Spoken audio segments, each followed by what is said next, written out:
नमस्कार दोस्तों, आप देख रहे हैं डार्क गली यूट्यूब चैनल। और आज की कहानी में आगे बढ़ने से पहले खौफनाक और डरावनी कहानियां सुनने के लिए चैनल को अभी सब्सक्राइब करें। आज की कहानी हमें भेजी है संतोष ने।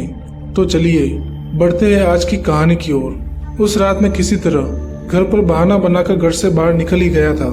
मैं बाइक चला रहा था और मेरा बेताब मन किसी एक जगह पर टिक ही नहीं रहा था। अभी मैं बाइक चला ही रहा था कि तभी मेरा फोन बजने लगा। मैंने अपनी बाइक को साइड में लगाया और अपनी जेब से मोबाइल निकाला तो ये मेरे दोस्त प्रकाश का फोन था। मैंने फोन उठाया तो उधर से प्रकाश ने कहा कि अरे भाई, कहाँ पहुंचा तू? जिस पर मैंने जवाब दिया कि हाँ बस अभी मैं घर से निकला हूँ, तू बोलना क्या बात है। इस पर प्रकाश ने कहा कि तू अभी घर पर आएगा ना तो रास्ते में होटल पड़ेगा, वहां से 2 प्लेट चिकन पैक करवा लेना, पैसे का हिसाब हम लोग बाद में देख लेंगे। प्रकाश की इस बात पर मैंने हामी भरी और बाइक को लेकर आगे बढ़ने लगा। कुछ देर आगे जाने के बाद मुझे वो होटल दिख गया और अच्छी बात यह थी कि इतनी रात होने के बावजूद वो होटल अभी तक खुला हुआ था और उसके पास चिकन भी था। लिहाजा मैंने वहां से फटाफट 2 प्लेट चिकन पैक करवा लिया और अपनी बाइक के आगे वाले हैंडल पर चिकन की थैली लटका कर प्रकाश के घर की तरफ निकल पड़ा। रात वाकई में बहुत हो गई थी, जिसका अंदाजा मुझे इस बात से लग रहा था कि पूरे रास्ते में मेरे अलावा कोई दूसरी गाड़ी नजर नहीं आ रही थी। मैं अभी बाइक चला ही रहा था कि तभी अचानक पता नहीं कहां से बाइक के सामने एक बुढ़िया आकर खड़ी हो गई।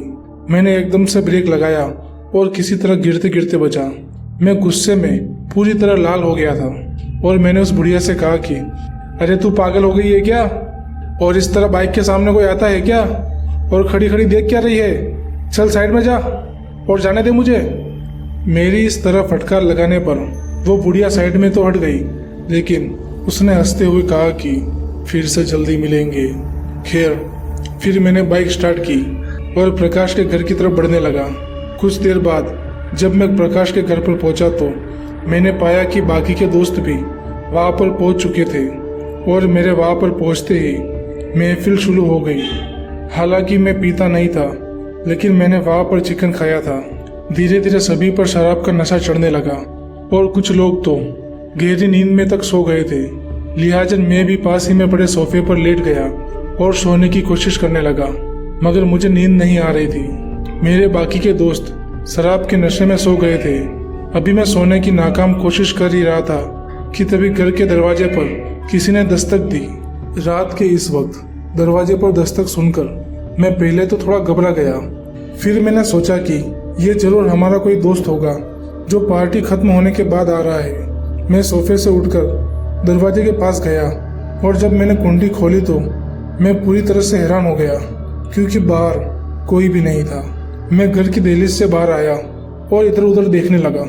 तभी मुझे थोड़ा आगे एक लड़का खड़ा हुआ नजर आया। वो लड़का दूसरी तरफ मुंह करके खड़ा था, इसलिए मैं उसका चेहरा नहीं देख पा रहा था, लेकिन हाँ, वो लड़का आगे की तरफ झुका हुआ था, जैसे वो कोई उम्र वाला बुजुर्ग हो। उसके बाद मैं उस लड़के को आवाज देकर उसके पास जाने लगा, मगर जैसे ही मैं 2 कदम आगे बढ़ा था, वो लड़का मुझसे 4 कदम आगे चला जाता। हालांकि वो लड़का देखने में जवान लग रहा था, लेकिन चलने से ऐसा लग रहा था कि वो कोई उम्रदराज आदमी हो। अब मैं उस लड़के का पीछा करते हुए प्रकाश के घर से काफी ज्यादा दूर निकल गया था। ये आगे पीछे का सिलसिला थोड़ी देर चला और फिर मुझसे रहा नहीं गया तो मैं भागकर उस लड़के के पास चला गया। लेकिन जैसे ही मैं उस लड़के के पास गया, मेरे होश उड़ गए, क्योंकि वो लड़का उस बुढ़िया में बदल चुका था जो मुझे रास्ते में मिली थी। उस बुढ़िया की आंखें पूरी तरह से काली पड़ी हुई थी और उसका चेहरा ऐसा कि किसी की भी जान निकल जाए।